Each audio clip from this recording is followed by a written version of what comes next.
दोस्तों नमस्कार, मैं आपका दोस्त रोहित सिंह एक बार फिर से स्वागत करता हूँ आप सभी का इस चैनल पर।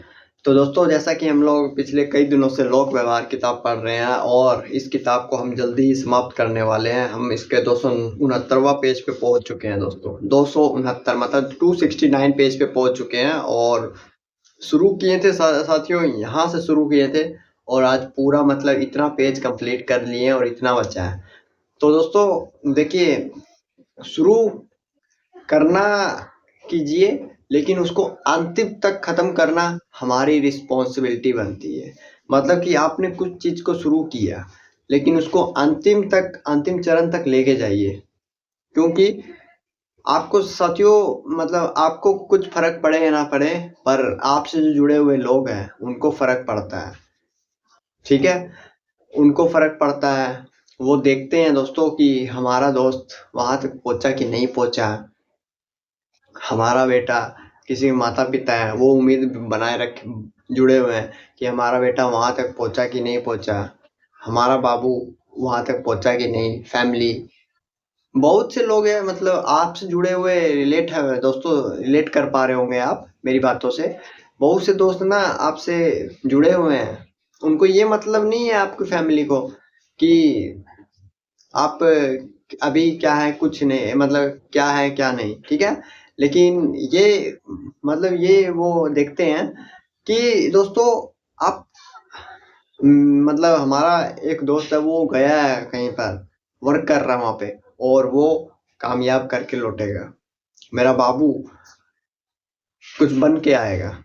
तो ये चीजें आप पे डिपेंड करती है कि आप उसको जो शुरू किए उसको लास्ट तक ले जा रहे हैं। ठीक है, तो बीच में भाग के छोड़ के जाने वाले को भगोड़े बोलते हैं भाई दोस्त। तो आ- आपको ना भगोड़ा नहीं बनना है, आपको चैंपियन बनना है। चैंपियन बनना है दोस्तों, चैंपियन, नो एवरेज बंदा। एवरेज बनने फिर वही 95% लोगों में आ जाओगे आप लोग, एवरेज अगर बनोगे तो। वही सुबह शाम, सुबह जॉब पर जाना और शाम को लौटाना, और वही 9 to 5 जॉब कीजिए और फिर अपना 20-25 तारीख तक सब खाली पेमेंट पेमेंट खत्म, सोचते रहो इधर से उधर, ये कैसे भरें वो कैसे करें, है ना। तो प्लीज आप मेरी बातों को, बहुत ही इमोशनल चले गए, और इमोशनल नहीं होना है दोस्तों, क्योंकि इमोशनल व्यक्ति ही सबसे ज्यादा काटा जाता है। ठीक है, इमोशनल नहीं होना है, एजुकेट होना है हमको और एक्शन लेना है। ठीक है, सोचने से भी काम नहीं चलने वाला। सोच लिया अच्छी है, लेकिन उस पे एक्शन लेना है कि हम सही जगह जा रहे हैं कि नहीं। वो आप अपनी अपलाइन से चेक करवा लो कि हम सही जगह पे नहीं है, हम सही रूट पे है कि नहीं। और वही अपलाइन से आप अपना चेकअप करवाइएगा, जो एक्टिव इफेक्टिव अपलाइन है जो इस फील्ड में वर्क कर रहे हैं। ठीक है, तो वो अच्छे से आपको गाइडेंस कर सकते हैं। ओके दोस्तों, तो हम लोग चलते हैं, ज्यादा देरी नहीं करते हुए। आज भाई यही सब बातें करते करते समय चला गया, 3 मिनट 34 सेकंड हो गया। तो चलते हैं। यहाँ पे हमने छोड़ा था, मैन के गरीब लड़के साइरस एच के कर्टिस जब अपना कैरियर शुरू कर रहे थे, जिसने उन्हें द सैटरडे इवनिंग पोस्ट और लेडीज होम जनरल का मालिक बनाकर तो करोड़ों की कमाई दी, तो वे अपने लेखकों को उतनी राशि नहीं दे सकते थे जितनी उनके दूसरे प्रतिद्वंदी द्वंद्वी दे सकते थे। वे सिर्फ पैसे के लिए नामी लेखकों से लेख नहीं लिखवा सकते थे, इसलिए उन्होंने आदर्शवादी आदर्शवादी कारणों का सहारा लिया। उदाहरण के लिए उन्होंने लिटिल वीमेन की अमर लेखिका लुइसा में एलकोट को भी अपने समाचार पत्र के लिए लिखने पर राजी कर लिया, और उन्होंने उन्होंने यह काम उस समय किया जब वे अपनी प्रसिद्ध के शिखर पर थी। उन्होंने यह किस तरह किया? $100 का चेक देकर, जो उनके नहीं बल्कि उनकी फेवरेट चैरिटी के नाम पर था। संदेहवादी व्यक्ति यहाँ पर कह सकता है यह सब नॉर्थ क्लिफ और रॉकफेलर या किसी भावुक उपन्यासकार के लिए सही हो सकता है, परंतु मैं यह देखना पसंद करूंगा कि यह उन कठोर लोगों के साथ कैसे सफल होगा जिनसे मुझे वसूली करनी पड़ती है। आप सही हो सकते हैं, कोई भी सिद्धांत सभी मामलों में सफल नहीं होगा, हर व्यक्ति के साथ काम नहीं करेगा। अगर आप उन परिणामों से संतुष्ट हैं जो आपको आज मिल रहे हैं, तो आपको बदलने की क्या जरूरत है। परंतु अगर आप असंतुष्ट हैं, तो प्रयोग करके देखने में हर्ज ही क्या है। क्या समझे? यहाँ पे बोलना चाह रहा है अगर आप जो काम कर रहे हो उसमें रिजल्ट आ रहे हैं तो करते रहिए, कोई बात नहीं, ठीक है। और उसमें रिजल्ट नहीं आ रहे हैं जो आप काम कर रहे हो, तो आप अपने आप को बदलिए। मतलब आपको मतलब वो लाइन से बदलना नहीं है, उस लाइन में तरीके बदलिए, तौर तरीके बदलिए वहां पर, चाहे जो हो। मुझे लगता है कि आपको मेरे पूर्व विद्यार्थी जेम्स एल थॉमस की यह सच्ची कहानी पढ़ने में आनंद आएगा। एक ऑटोमोबाइल, चलो चलते हैं पढ़ते हैं। एक ऑटोमोबाइल कंपनी के 6 ग्राहकों ने सर्विसिंग के बिल चुकाने से इनकार कर दिया। ध्यान से देखिएगा दोस्तों क्या कहना चाह रहा है। एक ऑटोमोबाइल कंपनी के 6 ग्राहकों ने सर्विसिंग के बिल चुकाने से इनकार कर दिया। किसी भी ग्राहक ने पूरे बिल पर आपत्ति नहीं उठाई थी, परंतु सभी का यह कहना था कि उन्हें जरूरत से ज्यादा बिल दिया गया था। बिल कार्ड पर यह ग्राहक के हस्ताक्षर थे, इसलिए कंपनी जानती थी कि उसका दावा सही था और कंपनी ने यही बात ग्राहकों को पत्र में लिखकर भिजवा दी। यह पहली गलती थी। क्रेडिट डिपार्टमेंट के आदमियों ने वसूली के लिए यह कदम उठाए। आपको क्या लगता है कि यह सफल हुए होंगे? कंपनी के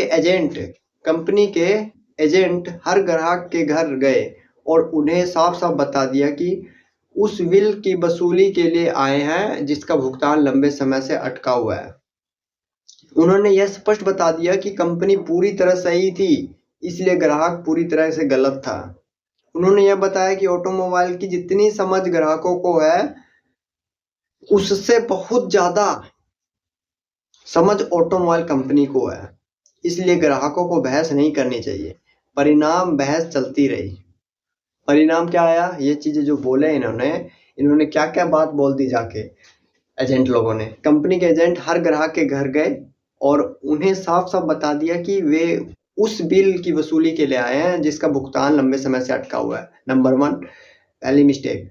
नंबर 2, उन्होंने यह स्पष्ट बता दिया कि कंपनी पूरी तरह सही थी, इसलिए ग्राहक पूरी तरह गलत है। नंबर 2 दूसरी मिस्टेक, उन्होंने अपनी गलती नहीं मानी, कंपनी को सही ठहरा दिया और ग्राहक को गलत साबित कर दिया। उन्होंने यह बताया कि ऑटोमोबाइल की जितनी समझ ग्राहकों को है उससे बहुत ज्यादा समझ ऑटोमोबाइल कंपनी को है, इसलिए ग्राहकों को बहस नहीं करनी चाहिए, ठीक है। और इसका परिणाम क्या हुआ? बहस चलती रही लंबे समय तक बहस चलती रही। क्या इनमें से किसी भी तरीके से ग्राहक मान गया और उसने अपने बिल का भुगतान कर दिया? आप इसका जवाब खुद ही दे सकते हैं। नहीं दिया होगा भाई, किसी ने नहीं दिया होगा। ये तो लड़ाई करने वाली बात हो गई। चलो देखते हैं क्या बोलते हैं सर। इस स्थिति में क्रेडिट मैनेजर कानूनी कार्रवाई करने के मूड में आ चुका था। तभी सौभाग्य से यह मामला जनरल मैनेजर की निगाह में आया। मैनेजर ने पैसे न चुकाने वाले ग्राहकों की जांच पड़ताल की और उससे यह पता चला कि यह सभी ग्राहक आम तौर पर अपने बिलों का तत्काल भुगतान करते हैं, इसलिए इस बात की संभावना थी कि कहीं ना कहीं वसूली के तरीके में कुछ न कुछ गड़बड़ी हुई है। इसको समझ में आ गई बात, इसलिए उसने जेम्स एल थॉमस को बुलाया और उससे कहा कि वह इन न वसूल होने वाले बिलों की वसूली करें। मिस्टर थॉमस ने क्या कदम उठाए, यह उन्हीं के शब्दों में सुनिए, ठीक है। हर ग्राहक के पास मैं भी एक पुराना बिल वसूल करने गया था। एक ऐसा बिल जिसके बारे में हम जानते थे कि हम पूरी तरह सही है, परंतु मैंने इस बारे में एक भी शब्द नहीं कहा। मैंने बताया कि मैं यह जानने आया हूँ कि कंपनी ने उनके लिए क्या किया या क्या नहीं किया है। मैंने यह स्पष्ट कर दिया कि जब तक मैं ग्राहक की पूरी बात नहीं सुन लेता, तब तक मैं इस बारे में अपनी राय नहीं बना सकता। मैंने उसे बताया कि कंपनी हमेशा सही नहीं होती और कंपनी से भी गलतियां होती है। हम लोग इसको ना यहीं पे रेस्ट करेंगे और नेक्स्ट मिलते हैं। बहुत ही इंटरेस्टिंग टॉपिक था ना, मजा आ रहा था दोस्तों। ब्रेक हो गए थे ना, लेकिन वो कहते हैं ना, कुछ चीजें मतलब कंसिस्टेंसी, धीरे धीरे चलिए, लगातार चलिए, ठीक है, चलते रहिए, आप वहां तक पहुंच जाएंगे जहां तक आप पहुंचना चाहते हैं, मंजिल तक। ठीक है, तो वही हमको भी करना है दोस्तों, लगातार चलना है। जहां थक जाओ वहां रुक जाओ, वहां थोड़ा आराम कर लो, फिर उसके बाद फिर से चलो और फिर शुरू हो जाओ। ठीक है, और आप वहां तक पहुंच जाओगे अपनी फिनिश लाइन तक। ठीक है दोस्तों, तो रुकना नहीं है, कंसिस्टेंसी, धीरे चलिए और लगातार चलिए। कहने का पर्पज यही है। Thank you and have a nice day.